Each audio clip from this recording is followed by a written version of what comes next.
Speak this speech, I pray you, as I pronounced it to you, trippingly, on the tongue. But if you mouth it, as many of your players do, I had to leave the tongue cry I spoke my lines. Nor do not soar the air too much with your hands, thus, but use all gently. For in the very torrent, tempest, and as I may say, whirlwind of your passion, you must acquire and beget a temperance that may give it smoothness. How it offends me to the soul, to hear a robustious, periwig painted fellow tear a passion to tatters, to very rags, to split the ears of the groundlings, who for the most part are capable of nothing but inexplicable dumb shows and noise. I'd have such fellow whipped for doing elegant. Get out Herod's Herod, pray you avoid it. I warrant your honor. Be not too tame neither, but let your own discretion be your tutor. Suit the action to the word to the action, with this special observance, that you overstep not the modesty of nature.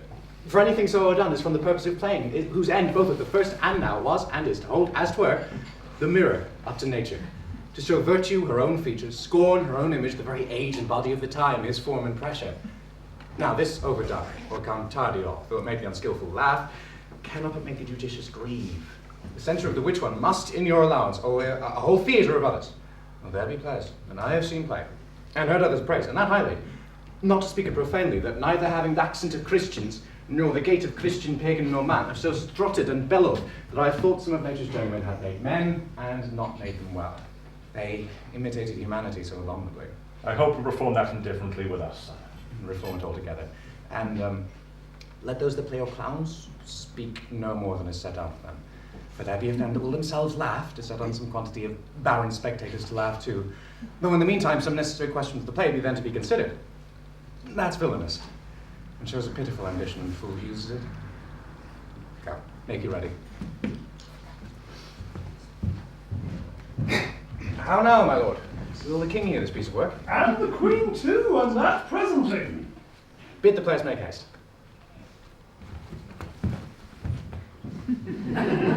Will you two help to hasten them? Aye, my lord. Ho, Horatio! Here, sweet lord, at your service. Horatio, thou is just a man, as e'er my conversation cope withal. My dear lord, Hey, do not think I flatter. Give me that man that is not passion's slave, and I will wear him in my heart's core. In my heart of hearts, as I do thee. There's something too much of it. There is a play tonight before the king. One scene of it comes near the circumstance which I have told thee of my father's death. I prithee, when thou seest that act afoot, even with the very comment of thy soul, observe my uncle. If his occulted guilt do not itself unkennel in one speech, it is a damned ghost that we have seen, and my imaginations are as foul as Vulcan's city. Give him heedful note, for I mine eyes will rivet to his face, and after we will both our judgments join in censure of his seeming. well, my lord, if he steal aught while this play is playing and escape detecting, I will pay the theft. I'm going to the play. I must be idle. Go to the place.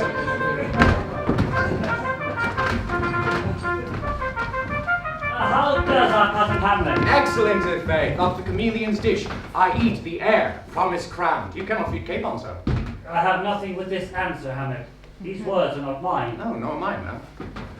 My lord, you played once in the university, you say? That did I, my lord, and was accounted a good actor. What did you enact? I did enact Julius Caesar. I was killed in the Capitol. Brutus killed me. It was a brute part of him to kill so capital a calf there. Be the place ready? Aye, my lord, they stay upon your patience.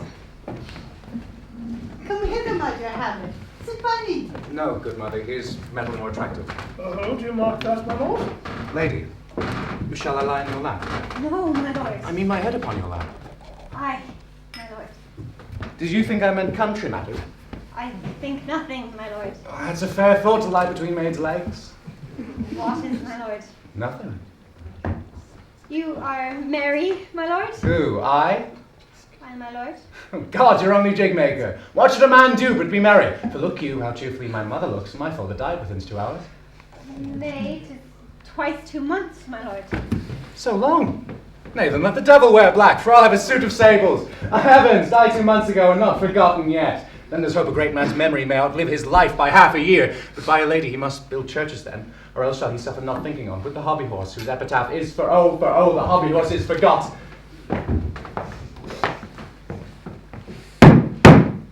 For us and for our tragedy, ere stooping to your clemency, we beg your hearing. patient. This is the prologue of the poesy of a ring. 'Tis brief, my lord. As woman's love.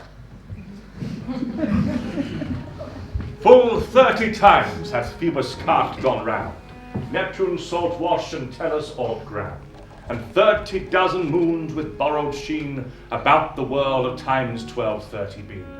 Since love, our hearts and hymen did our hands unite commutual in most sacred bands. So many journeys may the sun and moon make us again count o'er ere love be done.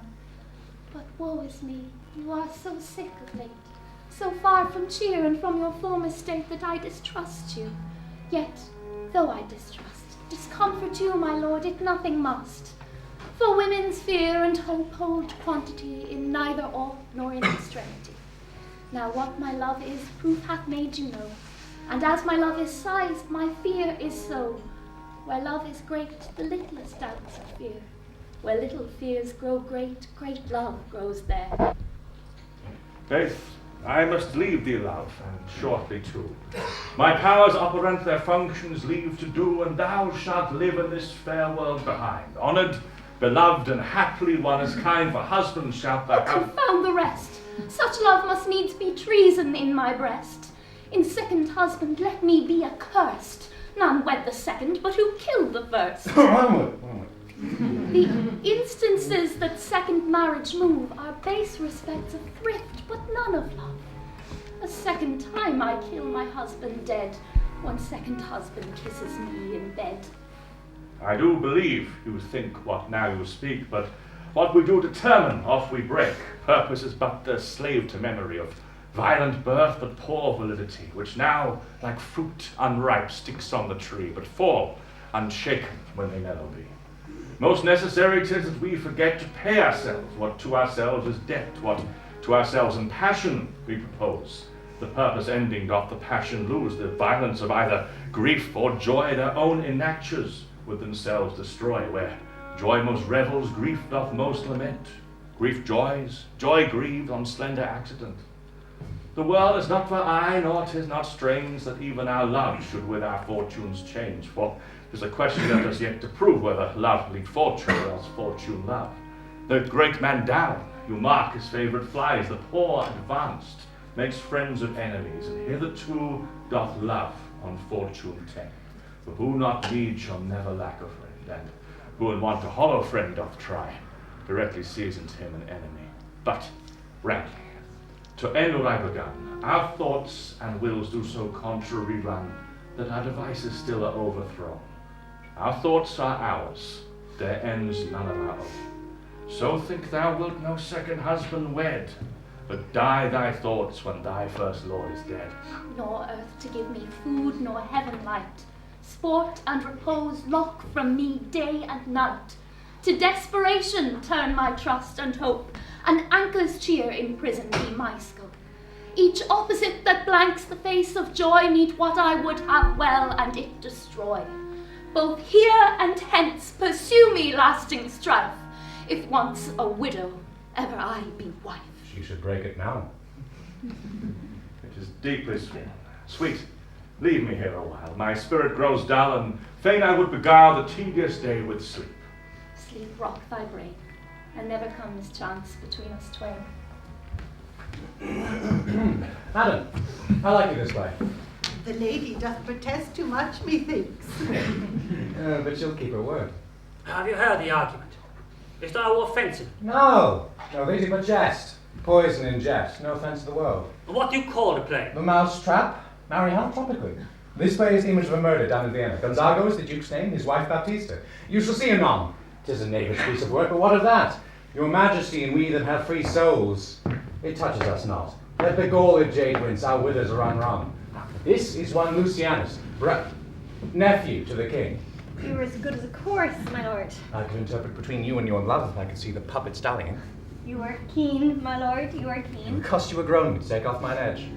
Still, better and worse. So you must take your husband's. Begin, murderer! Pox! Leave thy damnable faces and begin. Come! The croaking raven doth bellow for revenge. Thoughts and amps, drugs fit, and time green. confederate season, else no creature seen. Thou mixture rank of midnight weeds collected, with Hecate's bane, thrice blasted, thrice infected. But natural magic, and dire property, unwholesome, like usurp. Immediately. He poisons him in the garden for his estate. His name's Gonzago. The story is extant and written in very choice Italian. You shall see anon how the murderer gets the love of Gonzago's wife. The king rises. Oh, surprised with false fire. How fares my lord? Give all the play! Give me light! Away! Lights! Why, let the stricken deer go eat the heart and all it play. But some must watch while some must sleep, thus runs the world away. Would not this, sir, in a forest of feathers to rest my fortunes, turn Turk with me, with 2 provincial roses and my raised shoes. Get me fellowship in a quiet place. Sure. Oh, and I, for thou dost know, O Damon dear, this realm dismantled was of Jove himself, and now reigns here. A very, very hedgehog. You might have rhymed. Good Horatio. I'll take the ghost's word for £1,000. Didst perceive? I did, my lord. I'll the talk of the posing. I did very well note him, my lord. Come, some music! Come, the recorders! For if the king like not the comedy, why then belike he likes not pity. Come, some music! Good my lord. Vouchsafe me a word with you. Sir, oh, history. The king, sir, Aye, sir. What of him? is in his retirement marvellously distempered. With drink, sir? No, good my lord, rather with choler.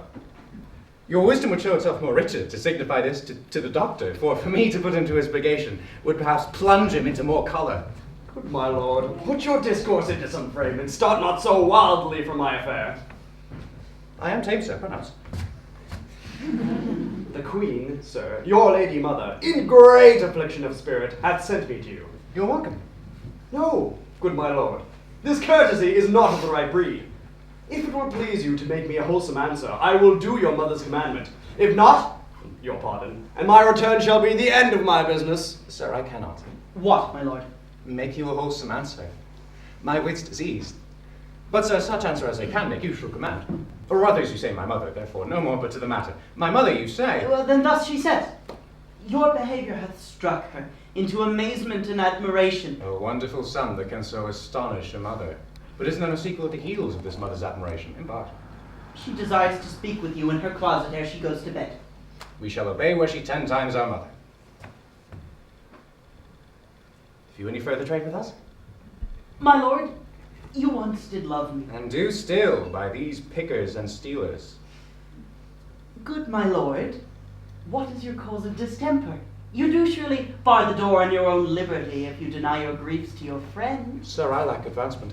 How can that be, my lord, when you have the voice of the king for your succession here in Denmark? Aye, sir, but while the grass grows, the proverb is something musty. Ah, recorders. Let me see one. To withdraw with you, sir. Why do you go about to recover the wind of me, as if you were driving me into a toil? Oh, good my lord, if my duty is too bold, my love is too unmannerly. I do not well understand that. Will you play upon this pipe? I cannot, my lord. I pray you. Believe me, I cannot. I do beseech you.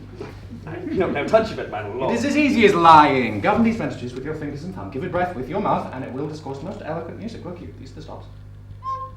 But these cannot I to any utterance of harmony command. I have not the skill. Why, look you now, how unworthy a thing you make of me. You would play upon me. You would seem to know my stops. You would pluck out the heart of my mystery. You would sound me from my lowest note to the top of my compass, and there is much music, excellent voice, in this little organ. But cannot you make it speak? Splod. Do you think I'm easier to be played on than a pipe? Call me what instrument you will, but you can fret me as you can't play upon me. Go on, sir. My lord, Queen would speak with you, and presently. Do you see yonder cloud that's almost in shape of a camel?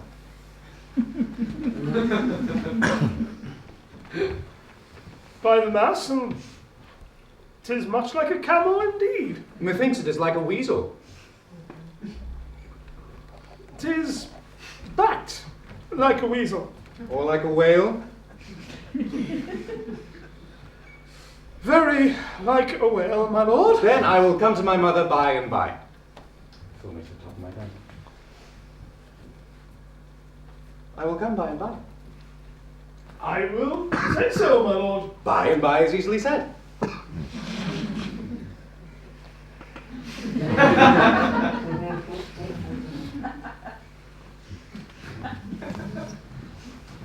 Leave me, friend.